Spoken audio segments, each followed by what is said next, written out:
June 6, 1944.5:00 a.m. Crisbecq Battery, Normandy coast. The binoculars trembled faintly as Lieutenant Walter Ohmsen moved them slowly across the horizon, fixing in his memory a scene that would follow him for the rest of his life. Through the dim light before dawn, he observed something that contradicted every reassurance given by the High Command. The English Channel, the natural moat that had guarded the western edge of the Third Reich, had turned into a highway of steel, a vast armada of ships stretching from one horizon to the other, their dark shapes blending together into a single advancing wall of destruction. The invasion force consisted of 6,939 vessels, 1,213 warships, 4,126 landing craft, 736 auxiliary craft, and 864 merchant ships crewed by more than 195,000 naval personnel from 8 Allied nations. At 5:52 a.m., Ohmsen's battery received the command to begin firing. 3 minutes later, at 5:55 a.m., the first shells from his 210mm Czech-built Skoda cannons arced toward the invasion fleet. Drops of water striking an incoming tsunami. His battery engaged the American cruisers USS Tuscaloosa and USS Quincy and the battleship USS Nevada. At 6:30 a.m., his guns would sink the destroyer USS Corey, the only American destroyer lost on D-Day. From his reinforced concrete observation post on top of the Crisbecq Battery, the 32-year-old naval officer had just become the first German defender to spot and fire upon the Allied invasion of Fortress Europe. What Ohmsen saw through his Zeiss rangefinder that morning was not merely an invasion fleet. It was the physical proof of an industrial power that Nazi propaganda had insisted could never exist. The mathematics of defeat were sailing toward him at 8 knots. The transformation had begun. Within hours, German officers throughout Normandy would witness a display of Allied industrial strength that shattered every assumption they had made about their enemy's abilities and signaled the beginning of the end for Hitler's thousand-year Reich. The darkness of June 5th had already carried troubling signs. At Army Group B headquarters in La Roche-Guyon, 50 miles from the coast, Lieutenant General Hans Speidel, Chief of Staff to Field Marshal Erwin Rommel since April 15, 1944, monitored a growing stream of disturbing reports. Rommel himself was absent in Germany celebrating his wife's birthday, convinced that the weather conditions were far too poor for any invasion attempt. At 1:20 a.m., the 7th Army received notice of massive parachute drops across Normandy. The 82nd and 101st Airborne Divisions, numbering more than 13,000 soldiers, were being delivered by Douglas C-47 Skytrans. General der Artillerie Erich Marx, commanding the 84th Corps from his headquarters in St. Lo, understood the situation immediately. A veteran of the Eastern Front who had lost a leg at Stalingrad, Marx possessed the sharpened instinct that years of combat had honed to perfection. Yet even Marx, one of the Wehrmacht's most experienced commanders, could not imagine the scale of what was approaching. The German defenders had prepared for an invasion. They had not prepared for an industrial avalanche that would bury them beneath overwhelming material superiority. Vice Admiral Friedrich Ruge, appointed as naval advisor to Rommel in November 1943, had spent months inspecting the coastal defenses. Born into a naval family in 1894, Ruge understood maritime warfare better than almost any German officer stationed in France. He had urged for more mines, more barriers, more artillery. But as he later wrote in his memoir Rommel in Normandy, "We were preparing to fight the last war. They were bringing the next one. The next one." The German High Command had persuaded itself that the Allies might launch an invasion with perhaps 20 divisions supported by maybe 3,000 vessels. Their calculations were based on their own capabilities, their own limitations, and their own experience of shortages and growing industrial exhaustion. After 5 years of war, as the first light of dawn spread across the Normandy coast on June 6, German observers stationed in bunkers and observation posts from Cherbourg to Le Havre began reporting something impossible. Not hundreds of ships, but thousands. Not a raid or a feint, but the largest amphibious invasion in human history. At strongpoint WN62, overlooking what would later be called Omaha Beach, Heinrich Severloh peered through the embrasure of his machine gun at 5:45 a.m. The 20-year-old farm boy from Metzingen had never seen the ocean before being assigned to Normandy. Now he saw no ocean at all, only steel. Ships everywhere, Severloh would later write in his memoir. Big ships, small ships, fat ships with flat bottoms, destroyers racing back and forth like sheepdogs. The horizon was gone. I tried to count but stopped at 100. There were thousands. Across the 50-mile invasion front, German officers and soldiers came to the same astonishing realization. They were facing not simply greater numbers, but a completely different scale of war. At 5:30 a.m., the naval bombardment began. Available to the Allied fleet were 5 battleships, 20 cruisers, 65 destroyers, and 2 monitors. For the German defenders, it became their first lesson in the mathematics of American industry. The battleship USS Texas alone fired 255 rounds from her 14-inch guns during the first hour. Each shell weighed 1,400 pounds. In 60 minutes, a single ship had delivered 178 tons of high explosives, more than many German artillery regiments possessed in their entire ammunition reserves. Before the first soldier even stepped onto the beaches, Allied naval forces had already fired approximately 50,000 shells from destroyers, 23,000 shells from cruisers, and 3,500 shells from battleships. Roughly 130,000 tons of explosive ordnance. General der Infanterie Gunther Blumentritt, Chief of Staff to the Commander-in-Chief West, would later testify. We had prepared to fight soldiers. We found ourselves fighting factories. At 6 a.m., as naval shells continued to pound the Atlantic Wall, German defenders witnessed the second demonstration of Allied industrial superiority. The sky filled with aircraft. Not dozens, not hundreds. Thousands. Allied air forces flew more than 14,000 sorties in support of the landings, having already secured air supremacy before the invasion began. The Luftwaffe had approximately 300 operational aircraft in all of France. On D-Day, they managed to fly 319 sorties. The Allies flew 14,674. For every German aircraft in the air, there were 46 Allied planes. The mathematics were not merely unfavorable. They were absurd. Major Joseph Priller, commanding Jagerschwader 26, carried out the only Luftwaffe attack on the invasion beaches that morning. Accompanied only by his wingman, Heinz Wudersick, he strafed Sword Beach once before fleeing from dozens of Allied fighters. This famous incident, documented in multiple historical accounts, demonstrated the complete impotence of German air power. Despite the overwhelming firepower facing them, German defenders at certain positions initially believed they might still hold. At Omaha Beach, the 352nd Infantry Division occupied strong defensive positions on the bluffs overlooking the shore. Machine guns inside reinforced concrete bunkers created deadly interlocking fields of fire. The first waves of American infantry from the 1st and 29th Divisions walked directly into a slaughter. From the moment the Americans hit the beach at 6:30 a.m., machine gun fire erupted from the resistance nests.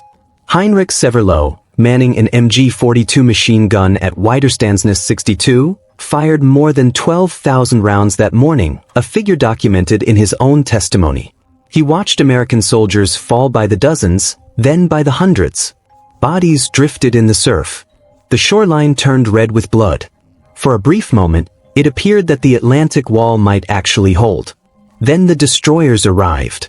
At approximately 8 a.m., with the situation on Omaha Beach becoming critical and General Omar Bradley even considering evacuation, something extraordinary occurred. American destroyers, ignoring the dangers of mines or running aground, moved to within 1,000 yards of the beach, almost point-blank range for naval artillery. The USS McCook, USS Carmick, USS Doyle, and USS Frankfurt turned their 5-inch guns directly on individual German strongpoints. At that distance, they could hardly miss. This action, thoroughly documented in naval records, proved decisive in breaking the German defenses at Omaha. It was the moment when German officers began to grasp the true meaning of American industrial power. It was not simply the number of ships. It was the willingness to risk them, to treat them as expendable tools of war. The destroyer USS Corey was lost. but other ships immediately replaced it. Vessels were not precious, irreplaceable assets as they were for the Kriegsmarine. They were tools. And America possessed thousands more. As the morning progressed, German observers witnessed something that challenged their entire understanding of amphibious warfare. The landing craft kept coming. Wave after wave, hour after hour. An endless conveyor belt of men and equipment flowing from the sea onto the shore. The wide variety of specialized vessels astonished German observers. Landing craft tanks, LCTs, unloaded 30-ton Sherman tanks directly onto the beaches. Landing ship tanks, the massive 328-foot-long LSTs, deliberately beached themselves and opened their bow doors, releasing entire tank companies. DUKW amphibious trucks swam ashore, climbed the beach, and delivered supplies straight to frontline units. By nightfall, the Allies had landed approximately 156,000 troops. 132,715 by sea and 23,400 airborne. This force exceeded the entire German 7th Army defending Normandy. During the first 24 hours, the documented Allied achievement included 156,000 personnel 20,000 vehicles 700 tanks 15,000 tons of supplies. The German 7th Army defending the Normandy region possessed fewer than 500 operational tanks. The Allies landed 3 times that number on the very first day. The German response to the invasion revealed not only material inferiority, but also a systemic collapse when confronted with overwhelming enemy capability. The legendary panzer divisions, which had conquered France in 6 weeks in 1940, now found themselves immobilized by Allied air supremacy and relentless naval gunfire. The 21st Panzer Division, the only armored unit close enough to intervene on D-Day, began its counterattack at 4 p.m. The division required 3 full hours to travel the 10 miles from Ranville through Caen. What should have been a devastating armored assault became a grim procession of burning vehicles. When the surviving panzers finally engaged British forces near Sword Beach, they encountered naval gunfire directed by forward observers.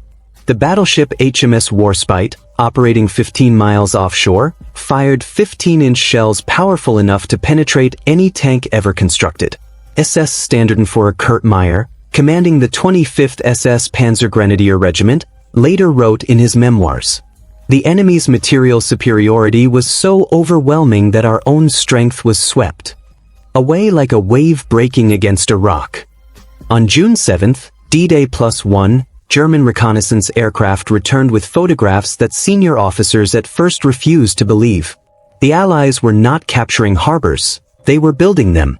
From nothing in the open sea. The Mulberry harbors represented industrial capability on a scale almost impossible to comprehend. Prefabricated in Britain, these artificial ports consisted of 600,000 tons of concrete, 33 jetties, 10 miles of floating roadways, and 93 ships deliberately sunk to serve as breakwaters. Within 2 weeks, the Mulberry harbors were handling 9,000 tons of supplies every day, more than many established French ports. The Germans had spent 4 years constructing the Atlantic Wall to defend the ports. The Allies simply removed the need for ports altogether. Throughout June 1944, German commanders slowly began to realize the total extent of their intelligence failure. The elaborate deception plan known as Operation Fortitude had convinced German intelligence that the Normandy landings were only a feint. The real invasion, they believed, would come at Pas-de-Calais, led by Patton's fictitious 1st United States Army Group. For crucial weeks, German reserves remained frozen in place, waiting for an invasion that never arrived. General der Panzertruppe Leo Gehr von Schweppenberg, commanding Panzer Group West, discovered the deception when captured documents revealed Patton's real position in Normandy, commanding the very real Third Army. As June turned into July, reports from German officers to higher headquarters became increasingly desperate. Field Marshal Gerd von Rundstedt, Commander-in-Chief West, received a telephone call from Field Marshal Wilhelm Keitel at OKW demanding to know why the invasion had not been thrown back into the sea. When Keitel asked what should be done, Rundstedt famously replied, "Make peace, you fools. What else can you do?" For this blunt honesty, Rundstedt was immediately dismissed from command. Field Marshal Erwin Rommel met with Hitler on June 17 at Margeville, France. According to documented accounts, Rommel presented statistics demonstrating the hopelessness of the German position. Complete Allied air supremacy, German divisions reduced to roughly 30% strength, and the impossibility of daylight movement due to constant naval gunfire. Hitler's response was to forbid any retreat and demand fanatical resistance. Rommel left the meeting fully aware that Germany was doomed. Within a month he would be implicated in the July 20th assassination plot against Hitler and forced to commit suicide. Hans Speidel, Rommel's chief of staff who survived the war, later wrote in Invasion 1944, Rommel and the Normandy campaign. We were not defeated by better soldiers or superior strategy. We were buried beneath an avalanche of material. The battle for Caen demonstrated the futility of German resistance against Allied material superiority. On July 7, 467 RAF heavy bombers dropped 2,500 tons of bombs on Caen in just 40 minutes, more explosive power than the entire Luftwaffe possessed in France. The 12th SS Panzer Division, Hitlerjugend, one of Germany's most elite units, entered the Normandy campaign with 20,540 men and 150 tanks. After 6 weeks, it had only 300 men remaining and no operational tanks, losing 8,000 soldiers in the Falaise Pocket alone. Operation Cobra, the American breakout from Normandy beginning July 25, delivered the final demonstration of Allied supremacy. 1,500 heavy bombers, 380 medium bombers, and 550 fighter bombers dropped 3,300 tons of bombs in a concentrated carpet bombing attack targeting an area only 6,000 by 2,200 yards. General Lieutenant Fritz Bayerlein, commanding the Panzer Lehr Division positioned directly under the bombardment, reported, "My division has been annihilated. We are not fighting an army. We are fighting an industrial complex." The Panzer Lehr Division, which had entered Normandy with 190 tanks and 16,000 men, essentially disappeared. Of the 3,000 soldiers positioned in the targeted bombing zone, 1,000 were killed instantly. Another 1,000 were wounded, and the remaining 1,000 were left so psychologically shattered that they were no longer capable of fighting.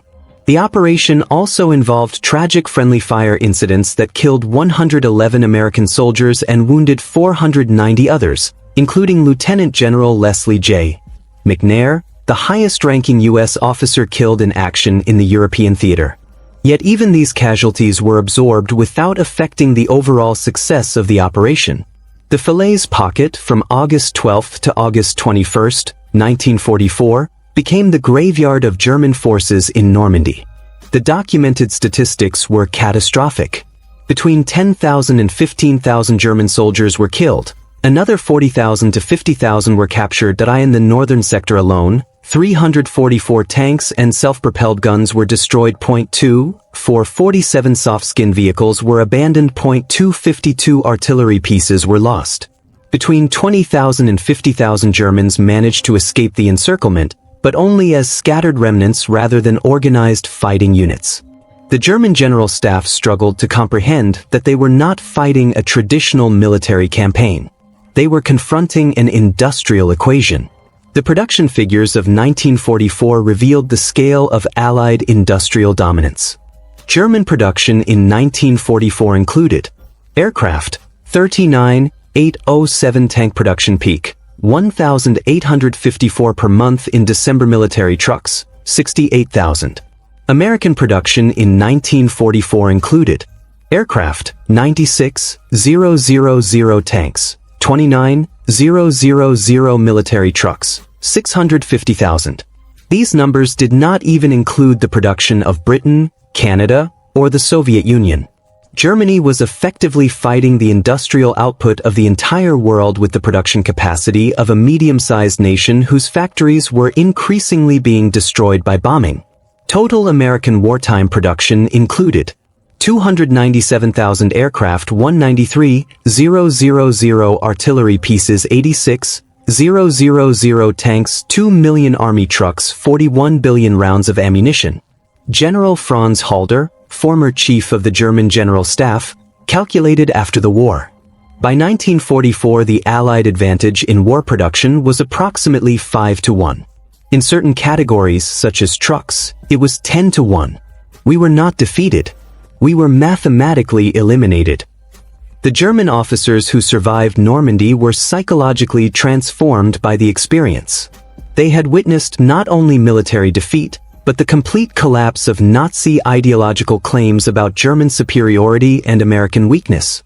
Young officers who had grown up under Nazi propaganda were especially shaken. They had been taught that Americans were soft, spoiled by luxury, incapable of serious fighting. Instead, they discovered something very different. Americans had machines to perform the hardest labor. They had radios for coordination. They had vast supplies of ammunition for training and combat, and they possessed the confidence that came from unlimited logistical support. The suicide rate among German officers rose dramatically. Defeat alone was one thing, but the complete destruction of their worldview was something else entirely. Beyond sheer quantity, German officers also confronted a technological gap that revealed just how far Germany had fallen behind. Proximity fuses transformed anti-aircraft fire into deadly precision weapons. Radar-directed naval gunfire could strike targets miles inland with first-round accuracy. UKW amphibious trucks solved logistical challenges that Germany had never even conceived. The Allied use of specialized vehicles particularly impressed German observers. Hobart's funnies, specially modified tanks designed to clear mines, lay bridges, and destroy bunkers, solved tactical problems through engineering rather than through costly human assaults. Throughout the Normandy campaign, German officers developed a particular fear of naval gunfire. The battleship HMS Rodney's 16-inch guns could fire 2,448-pound shells as far as 23 miles inland. The USS Nevada, USS Texas, and HMS Warspite turned their main batteries into super-heavy artillery capable of destroying almost any target. German artillery units that attempted counter-battery fire against naval vessels quickly discovered the futility of their effort. Ships could move, and they could fire back. By July 1944, German movement during daylight had become almost impossible. Allied fighter bombers operating in cab ranks, directed by forward observers on the ground, could strike any target within minutes. The statistics were overwhelming. Allied aircraft in the theater, more than 12,000. German aircraft, between 300 and 500. Allied sorties per day, 5,000 to 8,000. German sorties, 50 to 100, when conditions allowed. The final statistics from the Normandy campaign revealed the scale of industrial warfare. Allied achievements from June 6 to August 30, 1944 included: personnel landed, 2,052, 299 vehicles landed, 438, 471 supplies delivered, 3,982,259 tons aircraft sorties, more than 480,000. German losses in Normandy included 240,000 killed, 200,000 captured, 200 tanks and assault guns destroyed, more than 40 divisions effectively eliminated.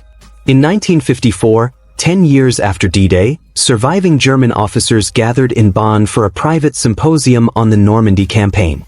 General der Infanterie Gunther Blumentritt, who had served as chief of staff to both Rundstedt and Kluge, delivered the keynote address.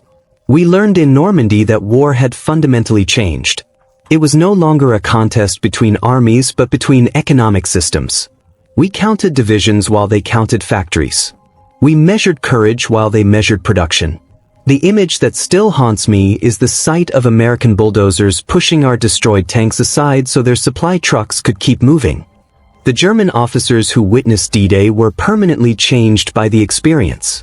Hans Speidel later became a NATO general, helping integrate West Germany into the Western Alliance. Many veterans of the Normandy campaign later supported European economic cooperation, realizing that only by combining resources could European nations hope to match American industrial strength. Field Marshal Albert Kesselring, who commanded German forces in Italy, later compared his experience with those who fought in Normandy. In Italy, we could fight the Allies on relatively equal terms.